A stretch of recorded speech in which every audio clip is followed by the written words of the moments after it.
오늘은 우리가 누가복음 52번째 시간으로 하나님의 나라라는 제목으로 같이 말씀을 나누도록 하겠습니다. 예수님께서 제자들에게 가르치신 기도는 그 두 번째가 나라가 임하옵시며 라는 기도입니다. 성경은 창세기에서부터 계시록까지 하나님의 나라를 어떻게 이루어 가시는지를 우리에게 보여주시는 책입니다. 그 하나님의 나라를 이루시기 위해 예수님께서 이 땅에 오셨고, 그리고 예수님과 세례 요한이 가장 처음 선포한 메시지도 회개하라, 천국이 가까웠느니라, 하나님의 나라가 가까웠다라고 선포하셨어요. 우리가 나라를 구성하는 데 있어서 세 가지 요소가 있습니다. 첫 번째는 영토고, 두 번째는 국민이고, 세 번째는 주권입니다. 이 세 가지가 있어야 나라라고 말을 합니다. 우리나라도 일제강점기에 일본에게 우리 나라를 빼앗겼었어요. 일본에게 우리 나라를 빼앗겼다 할 때 우리의 토지를 빼앗긴 것도 아니고 백성을 빼앗긴 것도 아니에요. 딱 하나, 주권을 빼앗겼죠. 주권을 빼앗기고 나니까 사람들은 그대로고 땅도 그대로 붙어 있는데 나라를 빼앗겼다라고 이야기를 했었어요. 그런 개념으로 우리가 생각을 할 때 하나님의 나라를 이해하기가 쉽습니다. 하나님의 나라는 통치적인 개념이지 지리적인 개념이 아니라는 거예요. 그래서 하나님의 나라 그리고 하나님의 왕권, 그 하나님의 주권이 회복되는 것이 하나님의 나라가 임하는 것인데, 이 왕권을 예수 그리스도가 십자가에 죽으시고 부활하심으로 회복하신 거예요. 하나님께로부터 왕으로 하나님의 모든 권한을 위임받으셨죠. 그래서 지금도 천국에서 하나님 우편에서 이 땅을 다스리고 계시고 교회와 성도들을 하나님의 나라로 통치하고 계시는 거예요.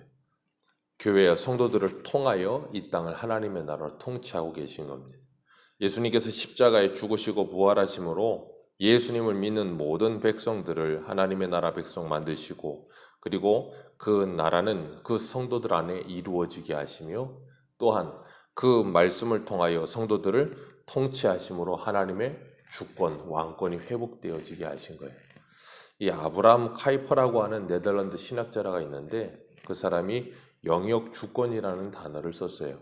이 영역 주권이라는 것이 무엇인가 하면, 하나님의 주권이 이 땅에 이렇게 편만하게 하나님의 주권이 이루어지는, 하나님의 주권적 통치가 이루어지는 것이 어떻게 이루어지는가 하면, 우리 예수를 믿는 한 사람 한 사람이 사회 각계각층에 돌아가서 그곳에서 믿음을 가지고 하나님의 말씀에 순종함으로 살아갈 때 하나님의 주권과 하나님의 통치가 이루어진다, 그렇게 본 거예요. 그러니까 우리나라도 예수 믿는 사람이 1000만이라고 할 때 그 1000만의 사람들이 수많은 직업을 가지고 있잖아요.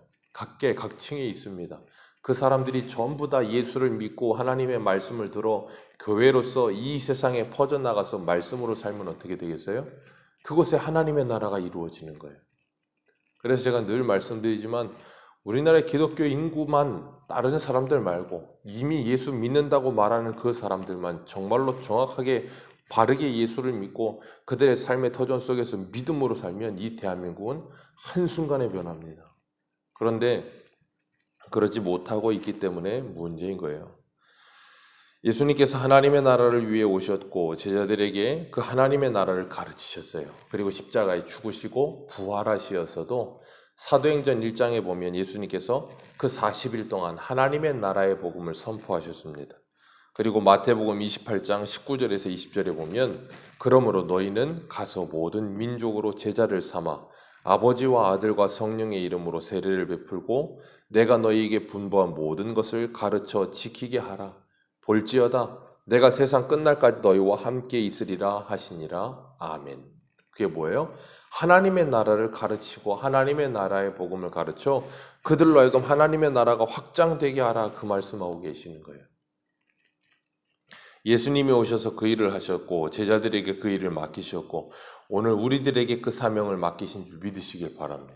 그래서 우리는 그리스도의 사신이 되어 복음을 증거하는 일에 힘쓰는 거예요. 그래서 우리들은 히브리서의 말씀처럼 모든 사람과 더불어 할 수만 있으면 화평함과 의로움을 쫓은 삶을 살아가는 거예요. 왜요? 그러지 않으면 누구도 하나님의 나라를 볼 수가 없어요. 누가복음 17장 21절에 보면 20절과 21절에 바리새인들이 하나님의 나라가 어느 때에 임하나이까 묻거늘 예수께서 대답하여 이르시되 하나님의 나라는 볼 수 있게 임하는 것이 아니요 여기 있다 저기 있다고도 할 것이 못하리니 하나님의 나라는 너희 안에 있느니라. 아멘. 하나님의 나라가 언제 임합니까? 그랬더니 예수님께서 하시는 말씀, 하나님의 나라는 눈에 보이게 임하는 것이 아니다 라고 말씀하세요. 왜요? 하나님의 나라는 예수 그리스도를 믿는 성도 안에 일어나는 것이다. 그러니까 우리 안에 하나님의 나라가 일어나는 거예요. 그래서 예수님께서 그 하나님의 나라가 우리 안에 이루어진 그 모습이 우리의 삶을 통해 가시적으로 드러나게 되어지는 것, 그걸 이사야 11장에서는 여호와를 아는 지식이 물이 바다 덮음 같이 충만해지면 여호와의 동산에서는 상함도 해됨도 없을 것이다 그러셨어요. 그런 모습으로 눈에 보여지게 나타나지기는 해요. 그러나 그런 모습이 나타나진다고 해서 전부 하나님의 나라는 아니지요. 왜냐하면 이 땅에도 얼마든지 선하게 착하게 NGO 잔치도 있고 불우이웃을 돕는 사람도 수많이 많단 말이에요. 그러나 그들 안에 전부 다 하나님의 나라가 있어서 그렇게 하는 건 아니에요. 그렇기 때문에 우리가 우리 안에 정말로 하나님의 나라가 이루어졌다면 그 하나님의 나라가 된 하나님의 사람들이 이 땅에서 빛과 소금의 역할을 감당할 때 그것을 통해 뭐 하냐면 하나님의 영광이 드러나는 것이고 하나님의 나라가 확장되는 거예요. 이런 하나님의 나라는 예수님 당시의 사람들에게도 참 기다려지던 나라였습니다. 왜 그런가 하면 신구약 중간기 400년 동안을 암흑기라고 하는데 그 당시에 로마의 식민지도 있었고 많은 외압으로 인해서 이스라엘 땅이 바람잘 날이 없었어요. 그러니까 이스라엘 백성들이 얼마나 힘들고 괴로웠겠어요. 그러니까 그들의 머릿속에 뭐가 들기 시작했냐면 구약에서 메시아가 예언되어진 그 메시아가 곧 오리라. 그러니까 메시아에 대한 대망 사상이 있었어요. 그래서 메시아가 올 거다 기다리고 있었던 거예요. 그러면서 뭐 했는가 하면 그 메시아가 오면 저 지긋지긋한 로마 물리치고 정치적인 메시아를 기다리죠. 경제적인 메시아와 저 로마를 물리치고 우리들에게 떡과 모세처럼 만나를 주고 떡을 줄 거다. 그러니까 예수님이 오병이어의 기적을 일으키니까 그들이 어떻게 해요? 임금을 억지로 삼으려고 했던 거예요. 그리고 예수님이 예루살렘으로 올라가시니까 그들이 이 종려나무 가지를 깔고 옷을 펼쳐 깔으면서 뭐라 그랬어요? 호산나 다윗의 자손이여 우리를 구원하소서. 그 말은 뭐예요? 다윗의 자손이여 그 다윗과 같이 힘 있는 나라를 만들어서 저 로마를 물리치고 우리를 저 로마로부터 구원해 주소서 그 말이에요. 예수님은 그 일을 하려고 오신 게 아닌데 그 사람들은 그렇게 착각하고 있었던 겁니다. 그래서 이 사도행전 1장 6절에 보면 예수님의 제자들이 예수님이 부활하시고 40일 동안 함께 하시고 40일 동안 하나님의 나라를 가르치셨는데도 불구하고 이렇게 물어요. 그들이 모였을 때 예수께 여짜와 이르되 주께서 이스라엘 나라를 회복하심이 이때니까? 이제는 예수님 저 로마 물리치고 이 땅을 회복하실 겁니까? 아직도 그 생각에 머물러 있는 거예요. 그러니까 예수님이 승천하시고 또 다른 보혜사인 성령을 보내시고 나서 성령을 받고 나서야 뭐예요? 하나님의 나라가 뭔지를 정확하게 한 거예요. 그리고 나서 그들이 뭐 하는가 하면 주님이 명령하신 지상명령인 전도와 선교에 최선을 다하는 삶을 살기 시작하는 거예요. 왜? 그게 진짜 하나님의 나라를 회복하는 거구나. 그걸 알았던 거예요. 뭐 싸워서 깃발을 꽂아서 하나님의 나라를 이루는 게 아니구나. 그렇기 때문에 예수님께서 마태복음 6장 33절에 너희는 먼저 그의 나라와 그의 의를 구하라 그렇게 말씀하세요. 무엇을 먹을까, 무엇을 마실까, 무엇을 입을까 그거 기도하지 말고 하나님의 나라를 위해 기도해라. 하나님의 의를 위해 기도해라. 로마서 14장 17절에는 그 이유를 말씀하세요. 하나님의 나라는 먹는 것과 마시는 것이 아니요 오직 성령 안에서 의와 평강과 희락이니라. 그 예수 그리스도를 통해서만 우리에게 주어지는 그 의와 평강과 희락, 그게 하나님의 나라다라고 말씀하시는 거예요. 그래서 예수님께서 마태복음 12장 28절에 내가 하나님의 성령을 힘입어 귀신을 쫓아내는 것이면 하나님의 나라가 이미 너희에게 임하였느니라. 예수님을 통해 하나님의 나라가 이미 임하였고 그리함으로 뭐가 쫓아져요? 귀신이 쫓겨나가는 거예요. 악한 영이 떠나가는 거예요. 우리를 누르고 있던 죄가 떠나가고 악한 영이 떠나가고 그곳에 성령의 통치가 일어나기 시작하는 거예요. 그게 뭐예요? 전도. 그래서 우리가 어제 오전에도 이 바울과 바나바가 구브로에 가서 그 바보에 가서 서기오 바울에게 복음을 전하니까 그거 뭐예요? 예수를 믿고 놀랍게 여기며 말씀을 듣잖아요. 그게 뭐예요? 하나님의 나라가 임한 거예요. 그렇기 때문에 우리가 오늘도 이 시간에도 그렇고 예배를 드리면서 아니면 내가 밖에 나가서도 하나님의 나라가 임할 수 있어요? 없어요? 있는 거예요. 그렇기 때문에 우리는 하나님의 나라가 이 땅에 이루어지기를 간절히 기도하면서 내 안에 내 육체의 소욕대로 살지 않고 내 본성대로 살지 않고 하나님의 성령의 통치함을 받으며 말씀대로 순종하는 삶을 살도록 기도하는 게 뭐예요? 하나님의 나라가 이루어지게 해 주옵소서라는 기도예요. 그러니까 우리가 주기도문 하면서 주기도문은 그렇게도 많이 외우면서 그 하나님의 나라가 임하옵시며라는 단어의 그 기도의 의미가 뭔지를 모르고 기도하면 그건 주문이 되는 거예요. 그러니까 그 의미가 뭔지를 분명히 알면 우리는 뭐 하겠어요? 철저하게 내 안에 있는 죄와 싸우며 그리고 나를 부인하는 삶을 살기 위해 뭐겠어요? 몸부림치는 거예요. 왜? 그게 하나님의 나라가 이루어지는 거니까. 그렇기 때문에 그렇게 내 안에 내가 죽고 예수 그리스도가 내 안에서 살아계시며 하나님의 나라가 이루어지게 될 때 뭐 하게 되는가 하면 우리는 진정으로 나만을 사랑하던 이기적인 본성에서 벗어나서 하나님을 사랑하고 이웃을 진정으로 사랑할 수 있게 되는 거예요. 그게 뭐예요? 하나님의 나라가 이루어지는 거예요. 그래서 로마서 5장 21절에 이는 죄가 사망 안에서 왕노릇한 것 같이 은혜도 또한 의로 말미암아 왕노릇하여 우리 주 예수 그리스도로 말미암아 영생에 이르게 하려 함이라 그랬습니다.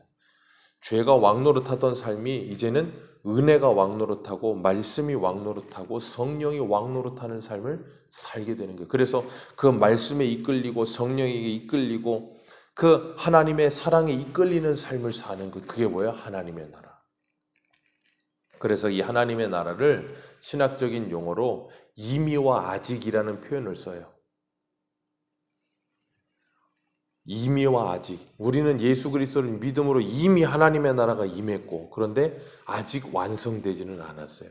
그 사이에 진행 중에 있어요. 그래서 때로는 실수할 때도 있고 때로는 부족함이 보일 수도 있고 그게 어쩔 수가 없어요. 왜? 아직 완성되지 않은 미완성이기 때문에 그래요. 그래서 우리는 날마다 말씀을 읽고 듣고 기도하면서 내가 왕이던 내 안에 있는 여전히 벗어지지 않는 하나님의 나라를 벗어버리고 예수 그리스도가 나의 왕이심을 인정하며 끊임없이 기도하는 게, 기도라고 하는 것은 제가 뭐라 그랬어요? 성도, 예수 그리스도를 믿는 성도들의 가장 겸손의 자세가 뭐냐면 기도예요. 기도하지 않는 사람이 다시 바꿔 말하면 교만한 사람이에요. 왜냐하면 내 힘과 내 능력으로 얼마든지 모든 걸 할 수 있다고 믿기 때문에 기도가 안 나오는 거예요. 내가 정말로 할 수 없다는 걸 뼈저리게 느끼는 사람은 철저하게 엎드려 하나님만 바라보며 기도합니다. 그래서 어제 저녁에도 에스겔하면서 말씀드렸지만 우리의 힘을 빼는 거라 그랬잖아요. 신앙생활이라고 하는 건. 하나님의 힘으로 할 것이냐 우리의 힘으로 할 것이냐. 그게 우리의 싸움이에요. 끊임없는 싸움. 하나님이 그래서 우리들을 이기시고 그것에 하나님의 나라를 세우시는 거예요. 우리 안에. 그래서 세상에서 하나님의 나라로 살다 보면 우리가 때로는 고난이 찾아오고 힘든 일이 찾아옵니다. 그럴 때 우리가 뭐 하는가 하면 그 고난과 힘듦을 가지고 나와 하나님께 기도하면서 예수 그리스도를 바라보는 거예요. 나를 위해 십자가에 죽으신 그 예수 그리스도를 바라보면서 뭐 하는가 하면 다시 일어나는 거예요. 그래, 예수님은 나를 위해 십자가에 죽기까지 하셨는데 내가 이걸 가지고 쓰러질 수 없지 하면서 일어나는 거예요. 그리고 인내함으로 하나님의 나라를 이루어가는 겁니다. 우리가 주기도문 하면서 날마다 하나님의 나라가 내 안에 임하게 해달라고 간절히 애통하는 마음으로 기도해야 하는 것입니다. 그래서 그렇게 살아가리라 다짐하는 아침이 되어야 하는 거예요. 날마다 하나님의 나라가 우리 안에 이루어지기를 바라며 정말 그 하나님의 나라를 누리며 그리고 이제 예수님이 다시 오시면 오게 될 그 영원한 하나님의 나라를 꿈꾸는 삶을 같이 사는 거예요. 그 영원한 나라가 오기를 아멘 주 예수여 오시옵소서. 그 영원한 나라가 오기를 꿈꾸며 이미 이루어진 이 땅에서의 하나님의 나라를 살아가면서 그것이 이렇게 맞아져질 때를 기다리며 오늘도 주님과 동행하는 그리함으로 하나님의 말씀을 따라 순종하며 성령에 이끌리는 삶을 사는 하나님의 나라를 살아가시기를 주님의 이름으로 축복합니다. 기도하겠습니다.